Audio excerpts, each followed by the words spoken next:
दोस्तों, कई बार फार्मर कुछ कंपनियों के लोभ लालच में आकर अधिक नुकसान कर लेता है, क्योंकि एक बार फार्मर अगर नुकसान कर लेता है तो वो कई साल उससे उबर ही नहीं पाता।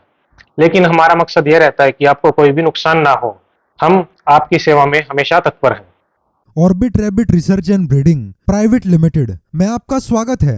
आज हम बात करेंगे गिनी पिग फार्मिंग व इसमें आने वाली समस्याओं के बारे में। तो चलिए शुरू करते हैं।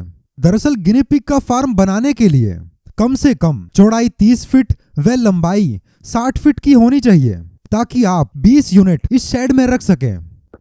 अब आप ये बताओ मेरे को, एक यूनिट क्या है? मैं बताता हूँ। एक यूनिट है 7 मादा व 3 नर। एक यूनिट से आप अपना काम शुरू कर सकते हैं व बहुत अधिक मुनाफा कमा सकते हैं। और इस एक यूनिट के साथ हम आपको पानी के लिए निप्पल व फीड के लिए फीडर और आपका ट्रांसपोर्ट करके देते हैं। अब कई सारे लोगों के मन में ये डाउट होगा कि आखिर शेड कितने बाय कितने का होना चाहिए और शेड की ऊंचाई से लेकर शेड किस दिशा में होना चाहिए। दोस्तों, आप कोई भी फार्म बनाएं वह पूर्व से लेकर पश्चिम दिशा में ही बनाएं, क्योंकि यही दिशा डायमेंशंस के हिसाब से गिनी पिग फार्म के लिए आवश्यक होती है। वैसे तो बहुत सारे फार्म हैं, लेकिन मैं आपको बताता हूँ 2 फार्म के बारे में। एक ये है डिजीज फ्री फार्म, ये प्रॉपर चारों तरफ से क्लोज होता है। दूसरा फार्म आता है जालीदार फार्म, जैसे आपने मुर्गी फार्म देखे होंगे, वो प्रॉपर जालीदार होते हैं। इन दोनों फार्मों में से आप कोई सा भी बना सकते हैं, लेकिन आपको एक बात का ध्यान हमेशा रखना है, दोनों फार्म हमेशा हवादार होने आवश्यक हैं, क्योंकि गिनी पिग गर्मी को बर्दाश्त नहीं कर पाता, गर्मी में मर जाता है अगर इसको प्रॉपर टेम्परेचर नहीं मिला तो। इससे आपको बहुत ज्यादा नुकसान हो जाएगा। तो ये सब जानकारी आपको हमारी कंपनी के नंबरों पर कॉल करके मिलेगी। हमारे पास प्रशिक्षित लड़कों की पूरी टीम है, जो आपके फार्म पे विजिट करके आपको संपूर्ण जानकारी देगी। शेड तो तैयार हो गया, लेकिन सबसे बड़ा सवाल आखिर गिनी पिग कहां से लेंगे और इन्हें पालने की ट्रेनिंग कहां से मिलेगी।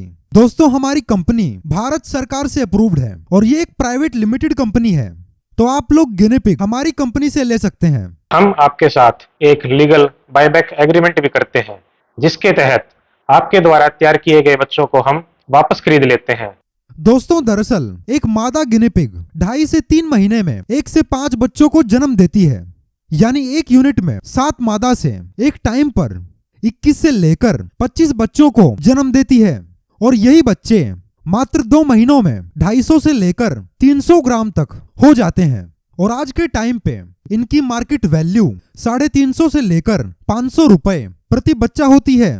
और इनके खाने पीने में हम इन्हें सुबह के टाइम पर ताजा हरा चारा देते हैं और शाम के समय फीड देते हैं, ताकि ये अपना वजन समय से लें। आप गिनी पिग किसी भी कंपनी से भी लें, लेकिन आप एक बात का ध्यान जरूर रखना, वो अच्छी क्वालिटी का ही लें, क्योंकि ओरिजिनल ब्रीड ही फार्मिंग के लिए अधिक आवश्यक मानी जाती है, वह लाभकारी मानी जाती है।